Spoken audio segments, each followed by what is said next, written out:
Mr. Tripathi, Secretary Petroleum, my colleague and friend, Mr. Razdan,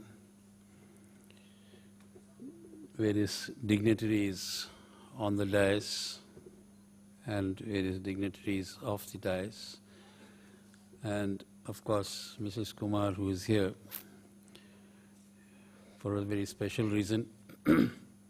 While Sanjay,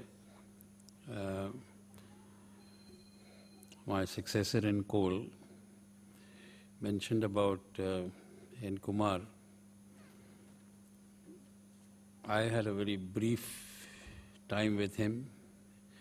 I was kind of responsible as secretary to induct him as director technical in CIL. And from all aspects I was advised and I was told that Kumar is a wonderful technical hand and he is going to be an asset. In the few months that we interacted, I felt that he was the right choice for the job. And what Sanjay said is perhaps very correct. We all remember him very fondly. And it was a great shock when we heard about his passing away. We were, in fact, myself and Mr. Razdan were in one of the meetings in the International India Habitat Center, organized by the World Coal Association. The morning when we got this news, it was quite a shock. Well, to come back to the conference, we keep on repeating that this is a kind of a unique thing of having coal, petroleum and gas on the same platform. But then I was wondering why two coal secretaries were sitting on the dais. Internally I felt that the audience is going to get an overdose of coal. So,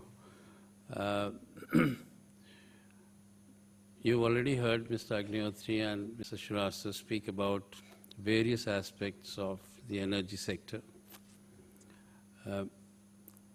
I would like to confine myself entirely to the aspect of coal in this entire gamut of activities or talk that is going on. Since I also head an organization called the Coal Preparation Society of India, which looks at coal preparation, I thought more appropriate to talk about coal. Well, we have our commitments in COP21, and the fact that we have to move towards increase of non-fossil fuel-based energy sources and reduce the fossil-based energy sources. We have a great task at hand. And while we try to meddle around and find out what this mix is going to be like, and as my friend Mr. Shrivastava said, it's still not very certain as to what this mix is going to be like. Even if we go by simple calculations, by 2030, if 40% is going to be non-fossil fuel based, that means the 60 is going to be fossil fuel based. Today we have something like 195, almost 200 gigawatts of installed capacity based on coal. And if this is to increase and make that dream come true of 40% by 2030, where the earlier energy policy had predicted a requirement of 800 gigawatts of installed capacity, then we are virtually asking for doubling of the capacity on coal-based. Therefore, and I would like to repeat, but I think the coal minister himself has repeated this more than once, that we cannot wish away coal. coal is going to stay. Now the issue is that how does one make coal more friendly, more eco-friendly? There are various ways in which this problem has been looked upon, and one of them has been to look at clean coal. We know that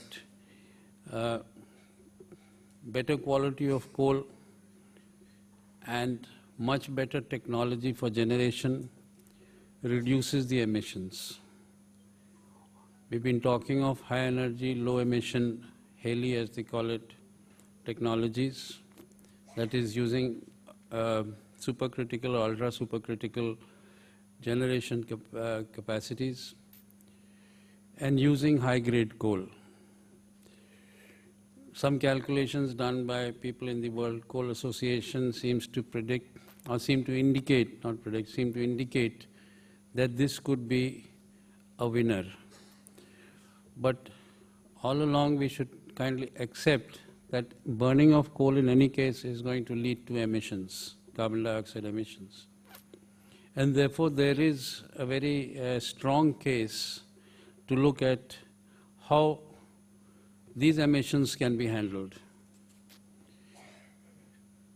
There's a lot of work going on on sequestration, carbon capture and sequestration, and perhaps also on carbon capture and utilization. These possibilities will be explored, and I'm sure research will go on. I'm forgetting the name, but there is one unit in Canada which has worked on sequestration and has tried to demonstrate how this could be done. Perhaps the technology is expensive. Perhaps the whole issue needs further research. We may go along using solar in a bigger way, but research for sequestration and utilization of emitted carbon dioxide will perhaps continue. And there will be these two things going along together. Success in any of these where it becomes commercial and financially viable will lead the way in a different direction.